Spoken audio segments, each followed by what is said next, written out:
ഒരു ദേശീയവാദി എന്ന നിലയിൽ എനിക്ക് വലിയ ഖേദമുണ്ടാക്കിയ ഒന്ന് ജാർഖണ്ഡിലെ തെരഞ്ഞെടുപ്പ് ഫലമാണ്. ഇന്ത്യയുടെ ഒരു അതിർത്തി സംസ്ഥാനം, അവിടുത്തെ ഡെമോഗ്രാഫി, ജനസംഖ്യ വല്ലാതെ മാറിക്കൊണ്ടിരിക്കുകയാണ്. ഇത് പറയുന്നത് BJP ഒന്നുമല്ല, അവിടുത്തെ ഹൈക്കോടതി പറയുന്നു.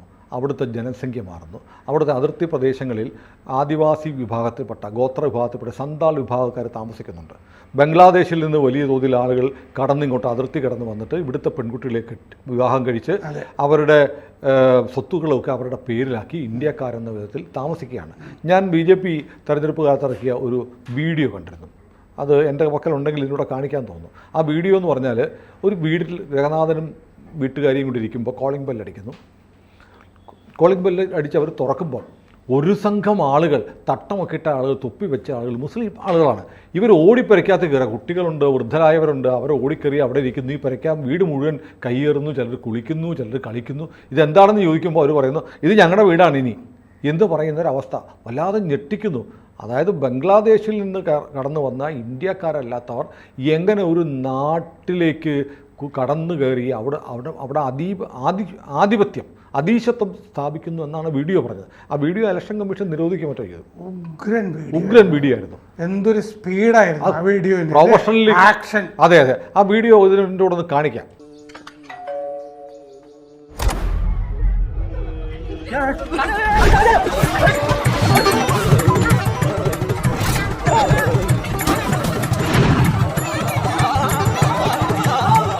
അപ്പോൾ ഏതായാലും അത് BJPയുടെ ആശങ്ക മാത്രമല്ല, അതിർത്തിയിൽ നിന്ന് ഈ സന്താൾ വിഭാഗത്തെക്കുറിച്ച് നമ്മളൊക്കെ കേട്ടിട്ടുണ്ട് അല്ലേ?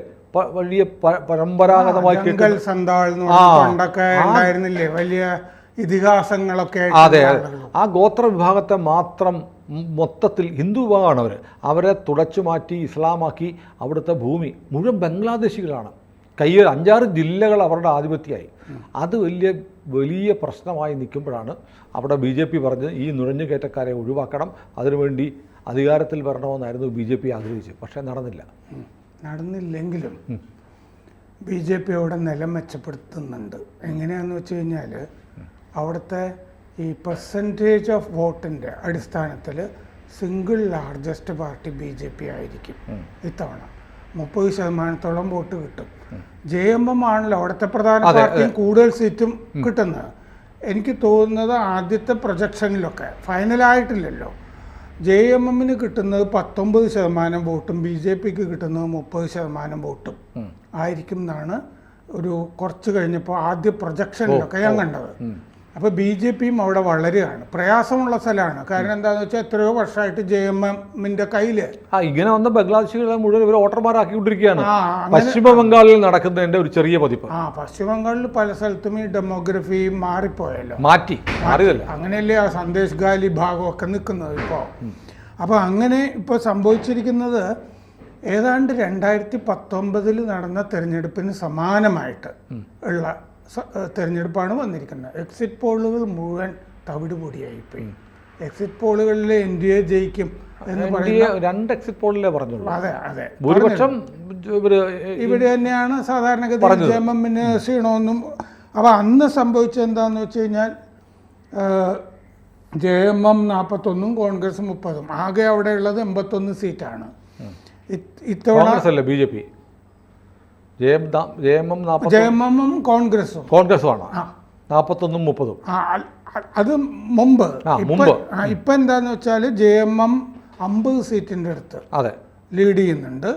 ആകെ 81 സീറ്റാണ്. BJP സഖ്യം 29 സീറ്റ്. പക്ഷേ BJP സഖ്യം 2019 25 സീറ്റ് മാത്രമായിരുന്നു മോദി തരംഗത്തിൽ കിട്ടിയത്. അപ്പോൾ 3-4 സീറ്റ് അധികം വരുന്നുണ്ടെന്ന് തോന്നുന്നു. വ്യത്യാസമൊക്കെ വരാം. പക്ഷേ ഞാൻ പറഞ്ഞല്ലോ, 2019 തെരഞ്ഞെടുപ്പിന് സമാനമായിട്ട് സീറ്റിൻ്റെയൊക്കെ 1-2 സീറ്റ് JMM സഖ്യത്തിന് കൂടുതൽ വരാം എന്നുള്ള മട്ടിൽ ഇപ്പം നിൽക്കുന്നു. അപ്പോൾ നിലമെച്ചപ്പെടുത്തി BJP. ഇതിൽ സംഭവിച്ചിരിക്കുന്നതായിട്ട് പറയുന്നൊരു കാര്യം, ഇത് എത്രമാത്രം ശരിയാണെന്നറിയില്ല. ഹേമന്ത് സോറനെ അറസ്റ്റ് ചെയ്തല്ലോ, മറ്റേ ഭൂമി ഇടപാട് കേസ്. പട്ടാളത്തിൻ്റെ ഭൂമി ഇയാൾ സ്വന്തമാക്കിയിട്ട് ആ ആർമിയുടെ ഭൂമി ആയിരുന്നത് ഇവിടെ ഈ വഖഫിൻ്റെയൊക്കെ പറഞ്ഞ പോലെയാണ്. ഇയാൾ വിറ്റ ശേഷം ആ പൈസ കൊണ്ട് റാഞ്ചി നഗരത്തിൽ അയാൾ ഒരു പ്ലോട്ട് മേടിച്ചു. അതിനെ സംബന്ധിച്ചിട്ടാണ് കേസ്. PMLA കേസൊക്കെ ആയിരുന്നു.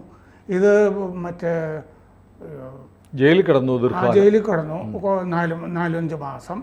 അപ്പോൾ കപിൽ സിബൽ വാദിച്ചിരുന്നത് ഇത് കേജ്രിവാളിൻ്റെ കേസ് പോലെയാണ്, ഇതിലെങ്ങനെയാണ് PMLA ചുമത്തുന്നത്, സുപ്രീം കോടതി അംഗീകരിച്ചു കൊടുത്തില്ല.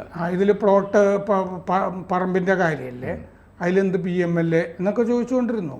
PMLA കേസ് എടുക്കുമ്പോൾ അത് കുറച്ച് സ്ട്രിക്റ്റ് ആയിട്ട് നോക്കിയിട്ടാണല്ലോ അതിൻ്റെ കാര്യങ്ങളൊക്കെ ചെയ്യുന്നത്. അങ്ങനെ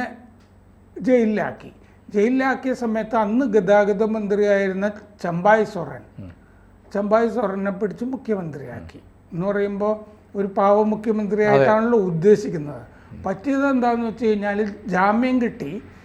കേജ്രിവാളിന് ജാമ്യം കിട്ടിയപ്പോഴും ഇയാൾക്ക് ജാമ്യം കൊടുത്തിരുന്നില്ല. പിന്നെ ജാമ്യം കിട്ടി. തിരിച്ചു വരുമ്പോൾ ചമ്പായ് സൊറൻ വേറൊരു മനുഷ്യനായിട്ട് മാറിയിരുന്നു. അദ്ദേഹത്തിന് കാണാനില്ല. പിന്നെ എവിടെയോ കൽക്കട്ടയിലോ എവിടെയൊക്കെ പോയി ആരൊക്കെയോ ആയിട്ട് ചർച്ച ചെയ്യുകയാണെന്ന് തോന്നുന്നു. എന്തായാലും ചമ്പായ് സൊറൻ പിന്നെ BJPയുടെ പൊട്ടിക്കറിഞ്ഞു, പുള്ളി അപമാനിച്ചു എന്നൊക്കെ പറഞ്ഞു. ഞാൻ മുഖ്യമന്ത്രി ആയിരുന്നപ്പോഴും കാര്യങ്ങളൊക്കെ നടത്തിക്കൊണ്ടിരുന്നത് കൽപ്പന സൊറൻ. അതെ, പുറത്തുള്ള ഒരു അധികാര കേന്ദ്രമാണ്, ഉത്തരവുകളൊന്നും നടപ്പാക്കുന്നില്ല എന്ന് പറഞ്ഞിട്ട് കൽപ്പന ആണെന്ന് നമുക്ക് തോന്നുന്ന വിധത്തിൽ പല കാരണങ്ങൾ വേണമല്ലോ BJP ചേരുമ്പോൾ. അങ്ങനെയൊക്കെ സംഭവിച്ചതിൻ്റെ ചെറിയ ഗുണമൊക്കെ ചിലപ്പോൾ കിട്ടിയിട്ടുണ്ടാവാം. ചമ്പായ് സൊറൻ പിന്നെ BJP Babulal Marandi 51 seat BJP സഖ്യത്തിന് കിട്ടുന്നു പ്രവചിച്ചിരുന്നു. അങ്ങനെയൊന്നും സംഭവിച്ചിട്ടില്ല. മറ്റേ കോൺഗ്രസിൻ്റെ മറ്റേ ഇലക്ഷൻ ഇൻ ചാർജ് ഒരു മുസ്ലിം ആയിരുന്നു, ഗുലാം അഹമ്മദ് മീർ. അങ്ങേര് പറഞ്ഞ 50% വോട്ട് ഇത്തവണ JMM സഖ്യത്തിന് കിട്ടും. എന്തായാലും അതൊന്നും ഇല്ല എന്നുള്ളത് വളരെ വ്യക്തമാണ്. ഒരു മൊത്തം അവർക്ക് കിട്ടുന്നതും ഈ BJPക്ക് ഒറ്റയ്ക്ക് കിട്ടുന്ന 30% അടുത്തൊക്കെ വരാൻ സാധ്യതയുള്ളൂ. അപ്പോൾ അങ്ങനെയാണ്. ഹിമന്ത ബിശ്വ ശർമ്മയ്ക്കായിരുന്നു ചാർജ്. അപ്പോൾ ഹിമന്ത ബിശ്വ ശർമ്മ ഈ കുടിയേറ്റ പ്രശ്നം, ഈ ഡെമോഗ്രഫി പ്രശ്നം, ഇതൊക്കെ അവിടെ ഉണ്ടായിരുന്നു. പക്ഷെ അവിടെ ഈ ജാർഖണ്ഡ് നമുക്ക് അത്യാവശ്യം അറിയാവുന്ന സ്ഥലമാണല്ലോ. അവിടെ ഗോത്രവികാരം, ആ ഗോത്രവികാരമാണ് വീണ്ടും ജയിപ്പിച്ചിരിക്കുന്നത്. ഇയാൾ പോയി ജയിലിൽ കിടന്നല്ലോ. അപ്പോൾ കൽപ്പനയാണല്ലോ കാര്യങ്ങൾ നടത്തുന്നത്. അപ്പോൾ കൽപ്പന ഇത്തവണ പ്രചാരണ രംഗത്ത് വലിയ സജീവമായിരുന്നു. അവർ വളരെ വിജയകരമായിരുന്നു എന്നാണ് പറയുന്നത് പ്രചാരണ രംഗത്ത്.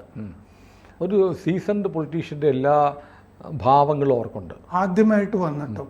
കാരണം അവർ ആ കേജ്രിവാളിന്റെ ഭാര്യ ആലിംഗനം ചെയ്തൊക്കെ നിൽക്കുന്നുണ്ട്. കേജ്രിവാളിന്റെ ഭാര്യ ശോഭിച്ചില്ല. ഇവരാണ് പിന്നെ ശോഭിച്ചൊക്കെ നിന്നത്.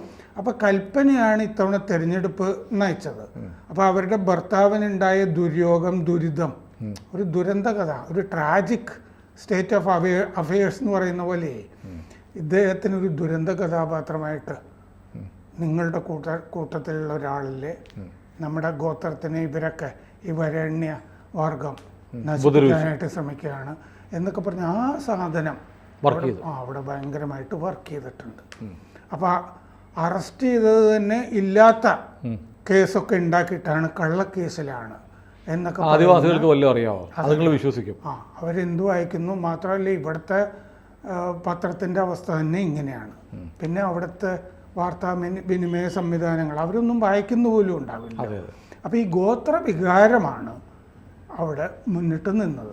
അതുകൊണ്ട് ഈ രീതിയിൽ തന്നെ മറ്റേ CPI-ML ഇത്തവണ നക്സലൈറ്റുകൾ കോൺഗ്രസിൻ്റെ കൂടെയായിരുന്നു. അവർ ഒരു സീറ്റിൽ സൗഹൃദ മത്സരം ഉണ്ടായിരുന്നു. 3 സീറ്റിൽ, അങ്ങനെ 4 സീറ്റിൽ അവർ മത്സരിച്ചു. സിൻഡ്ര എന്ന് പറഞ്ഞ സീറ്റിൽ ഒരാൾ ജയിക്കുന്നതായിട്ട് നക്സലൈറ്റ് കണ്ടു. അപ്പോൾ ഒരു സീറ്റ് എന്തായാലും അവർക്ക് കിട്ടുന്നുണ്ട്. മാത്രമല്ല മന്ത്രിയാകാൻ സാധ്യത കൂടുതൽ ഇത്തവണ. CPI-MLനൊരു മന്ത്രിയും ഉണ്ടാകാൻ പോകുന്നു. അപ്പോൾ അതാണ് ജാർഖണ്ഡിൻ്റെ ഒരു അവസ്ഥ. അപ്പോൾ BJP നില മെച്ചപ്പെടുത്തിയിട്ടുണ്ട് അവിടെ. വോട്ട് ശതമാനത്തിൻ്റെ ഒക്കെ ഒരു അവസ്ഥയിൽ കഴിഞ്ഞ തവണയിൽ നിന്ന് പുറകോട്ടൊന്നും പോയിട്ടില്ല.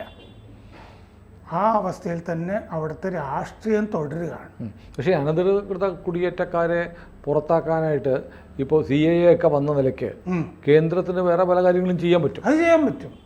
അല്ല, കേസ് തീർന്നിട്ടില്ലല്ലോ. അതെ, കേസ് ഇപ്പോൾ ഹൈക്കോടതി ഫോറിനെ സംബന്ധിച്ചിട്ടുള്ള കേസ് ഫോറിൻ്റെ കേസ് തീർന്നിട്ടില്ല.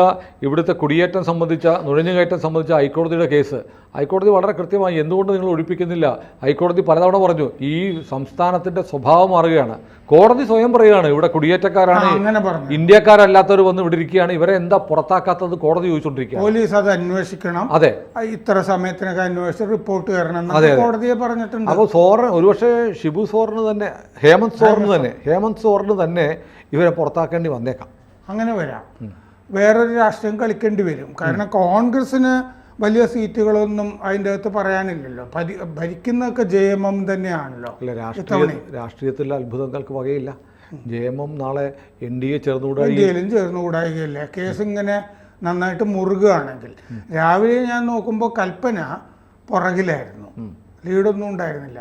ഇപ്പം നമ്മുടെ ചർച്ചയ്ക്ക് മുമ്പ് നോക്കുമ്പോൾ അവർ ലീഡ് ഉണ്ട്. അപ്പോൾ കൽപ്പനയുടെ നമ്മൾ ഈ UP-ലെ ബീഹാറിലെ ഒക്കെ ബൈ ഇലക്ഷൻ ഉപതെരഞ്ഞെടുപ്പുകളുടെ കാര്യം നമ്മൾ പറഞ്ഞു. ഇവിടെ ഇപ്പോൾ ജാർഖണ്ഡിൻ്റെ കാര്യം പറയുന്നു, മഹാരാഷ്ട്രയുടെ കാര്യം പറഞ്ഞു. മലയാളത്തിലെ പ്രധാനപ്പെട്ട മുഖ്യധാര ടെലിവിഷൻ ചാനലുകളൊന്നും പറയാത്തത് കൊണ്ടാണ് നമ്മളിത് പ്രേക്ഷകരോട് പറയുന്നത്. കാരണം അവർക്കിപ്പോഴും കേരളത്തിൽ മാത്രമാണ് 3 ബൈ ഇലക്ഷൻ നടന്നത്. ഒരുപക്ഷെ മഹാരാഷ്ട്രയിൽ BJP തോറ്റിരുന്നെങ്കിൽ കേരളത്തിലെ ചേലക്കരയും വയനാടും പാലക്കാടും ചർച്ചയേ ആവില്ലായിരുന്നു.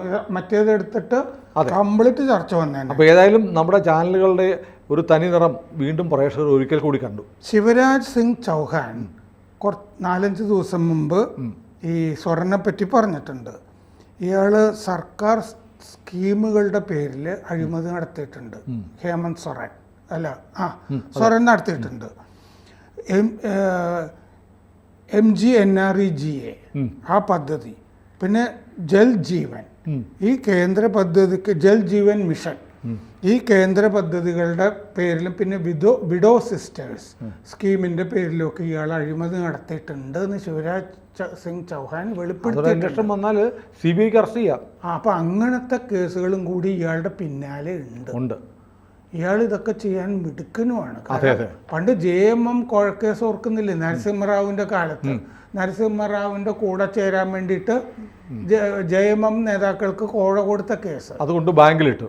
അതെ, അതിന്റെ ഇടനിലയായിട്ട് നിന്നത് K കരുണാകരനായിരുന്നു. JMM പിടിക്കുന്നത്. അതുകൊണ്ട് ബാങ്കിൽ അവരുടെ അക്കൗണ്ടിൽ കൊണ്ട് കൈക്കൂലി കാശ് കൊണ്ട് ബാങ്കിലിട്ട് സോഴ്സ് ചോദിച്ചപ്പോൾ തെളിവായി. അത്രക്കൊക്കെ ഉള്ളൂ. അങ്ങനെയൊക്കെയാണ് അഴിമതി നടത്തുന്നത്. അപ്പോൾ ഈ അഴിമതിയൊക്കെ ചിലപ്പോൾ ഇനി പിടിച്ച് ഈ പറഞ്ഞ പോലെ BJPയുടെ സഖ്യകക്ഷിയൊക്കെ ആകേണ്ടി വരും. അതൊരു നല്ല കമന്റ് അല്ല. അല്ലെങ്കിലും കൂടുതൽ വാർത്തകളും വിശേഷങ്ങളും നിങ്ങളിലേക്ക് എത്താൻ ABC മലയാളം സബ്സ്ക്രൈബ് ചെയ്യുക, ബെൽ ബട്ടണും അമർത്തുക.